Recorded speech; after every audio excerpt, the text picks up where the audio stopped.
Well, it's been a week of confusion and distress for families in Alabama currently going through IVF treatment. The Alabama House and Senate each passed bills on Thursday aimed at protecting in vitro fertilization treatments.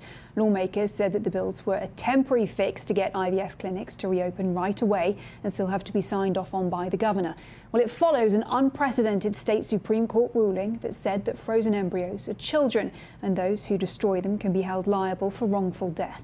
The ruling alarmed patients, healthcare providers and reproductive rights advocates who warned that the ruling will send liability costs skyrocketing for IVF clinics and make it more difficult for parents struggling with fertility to have children.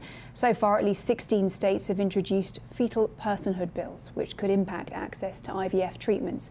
And for more on this issue, I spoke with Dr. Beth Malizia from Alabama Fertility, where she specialises in infertility and reproductive surgery. Difficult, stressful couple of weeks for your patients, for yourself. Just talk us through what the past few days have been like in the wake of that ruling from the state Supreme Court that embryos should be considered children. Well, the fallout from strict reproductive laws continues to be a reality for many women throughout the US. In fact, it is currently illegal for pregnant women in the US state of Missouri to get a divorce. The law's been on the books since 1973, and under current state law, the court must wait until after a woman gives birth in order to finalize child custody and child support agreements. Republican State Senator Denny Hoskin defended the law, saying that he'd be okay with allowing divorces in the case of abuse.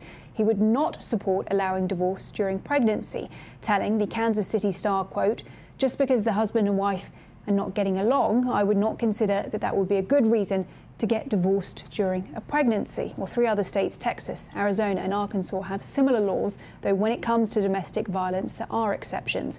Earlier, I spoke to Missouri State Representative Ashley Orney, who has introduced a bill to overturn that law in her state.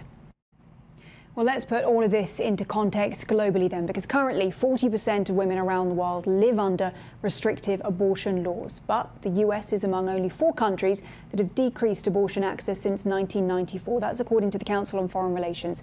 Meanwhile, 40 countries have taken steps to increase abortion access over the past 3 decades, including Northern Ireland, which legalized abortion in 2019, overturning one of Europe's most restrictive abortion laws.